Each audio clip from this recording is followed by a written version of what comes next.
जय जगन्नाथ जॉइन सांग मैंने आशा कर ठीक ठाक सब थे आउ प्रिपेरेसन जो फिजिकल प्रिपेरेसन आप भलसे चलती जो मैंने भी फिजिकल एपर्यंत देना कहीं 16 तारीख आप 17 तारीख दुईटा जाक आप फिजिकल अलरेडी सरला तो जो सांग मैंने आप फिजिकल देना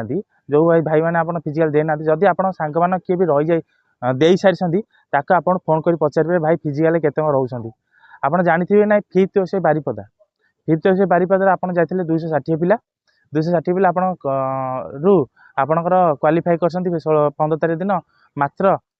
24 पिला 24 ना 26टा पिला एमती क्वालिफाई कर सेमती एसएसबी आप टोटाल जाते 100 200 समथिंग पिला तादू अच्छा आपंकर 33टा क्वालिफाई कर आउ जो पिला कहीं ना जी आप जो केस क्वालिफाई केस करके आप डिग्री हासिल करते से केस पिला मानकर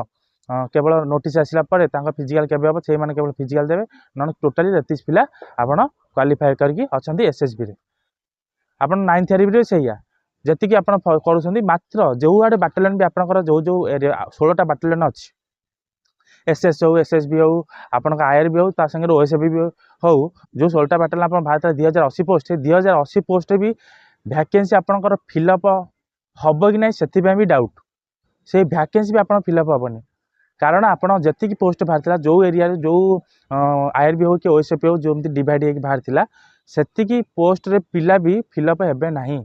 कहीं आप टोटाल जी पिला फिजिकल सिलेक्शन होते गोटे पिला को गोटे पोस्ट को हाली 7 ରୁ 8 जन पिला पड़ूला तो से गोटे पिला केवल एटी जना पड़ा जी पिला आपड़ जब फिजिकल खाली रिटिन क्वालिफाई कर फिजिकल जब क्वालिफाई कले से चाकरी बाउंड करनी कहीं कहीं आप जी फिजिकल देवाई जाऊँ तारू 15% 15 to 20% पिला फिजिकल क्वालिफाई कर रोचे आप ओएसपी आरबी एसएस पैंका तो बहुत पिला आप फिजिकल कटुँच कहीं जानते आपण मैंने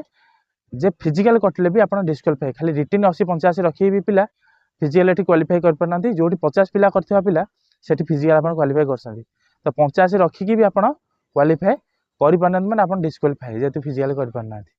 तो से 50 पिला भी रखा पिला जब क्वालिफाई कर रोचे लास्ट जाए तो से 99% आपंकर जॉब हबार संभावना पूरा अच्छी तो जो मैंने भी फिजिकल सिलेक्शन होती एबेटू दयाकोरी कहूँ जो आप 26 तारीख दिन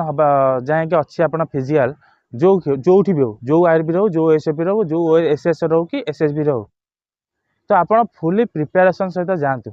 थर के 30-40टा पिला छाड़ुंट आप फिजिकल रनिंग रे छाड़ुंट लंग जंप 13 फुट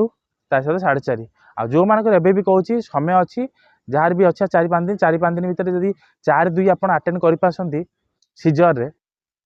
हाई जंपटा तो ताकू आपण तो ताकू कौन करेंगे आप आउ हाई जंप हो पाने 4.5 फुट सीजर रे तो ताकू बेली रे परिवर्तन कर दिंतु 4 दिन आप आराम से गोटे दिन 2 दिन जब प्रैक्टिस करेंगे 2 दिन में आप ग्यारंटी बेली रे आप पूरा क्लीयर करदे 4.5 फुट तो जो फिजिकल आप देना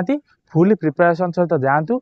खाली मुंडे रखु मत फिजिकलटा आर भाई मत 5 भितर मारियार किसी आवश्यक ना 5:30 भितर मारियार भी किसी आवश्यक ना आप 5 मिनिट 58 सेकेंड 59 सेकेंड हेले भी आप क्वालिफाई होती तो आप निजुक क्वालिफाई करूँ 13 फुट मारतु 4.5 फुट मारतु सहित 5 मिनिट 59 सेकेंड मारतु ताल आप जाए क्वालिफाई खाली जब लास्ट टाइम रे तो आप जॉब सुनिश्चित कारण जी आप जॉब वैकेंसी अच्छी से पिला भी आपंकर सिलेक्शन हो पारना फिजिकल बहुत पिला आप कटिका रिजेक्ट करा फिजिकल आप क्वालिफाई करते बहुत पिला रिजेक्ट होगी आउट तो एबेटू आज 2-4 दिन समय अच्छे आज होगा 19 तारीख 18 तारीख होगा आ 5-6 दिन कि 7 दिन आपंकर एग्जाम चलो जो मन लास्ट एग्जाम अच्छे तो 2-4 दिन अच्छे तो एबे फुली प्रैक्टिस कर जातु कारण पिला बहुत रिजेक्ट होती आप फिजिकल फिजिकल बहुत वीक अच्छे तो आपको जो फॉर्म अप्लाई करिया पूर्व भी आपको कही जो तापर भी आपको कही जो एग्जाम सरला आप 80-90 रखी पिला आप फिजिकल भी करें केते जन पिला फिजिकल करेंगे तो ये आप देखिपारे जे आप सांग मैंने भी पचारि पारे आउ जो मैंने देखी भी जानी भी जापारे मुझे कहटा के ठीक के दूर ठीक आते दूर भूल थिला तो फिजिकल बहुत भल भल पिला आप रिजेक्ट हो जाऊँच आबे भी रिटेन करना ना तेणुकर दिआड़ कम्बो हवा दरकार आरंभ कहूँ निजक कम्बो भाया तैयार कर जदि पॉलिसी रे जॉब कर निजक कम्बो टाइप करूँ निजक से शक्त करूँ फिजिकल विथ रिटेन तो एबेठू सचेतन हो जातु जो 2-4 दिन अच्छी फुल्ली पूरा हेवी प्रैक्टिस करूँ दमदार सहित जातु जदि आपको निज ओएम को निज गोल को कहीं एत बाट आसी आप रही मझे सब बड़ दुखदर कारण हो तो से दुख को जब परिप्रकाश करने दिन पलैब किंतु से दुखटा को आप चिपियार अच्छी से दुख को जब आप काटार अच्छी ये परिश्रम ये 2-4 दिन जो परिश्रम फुल प्रैक्टिस करके पूरा हेवी प्रैक्टिस करके जातु ताला सेटा को दुखटा परिप्रकाश करने समय नथिबो दुख ऑटोमेटिकली दुख बाटर पड़े आ जो निज एम गो निज गोल जब पूर्ण होगा ना सब किसी संभव हो आप पाखे ओके निजको से अनुसार प्रिपेयर करूँ तब रोची थैंक यू जय जगन्नाथ धन्यवाद।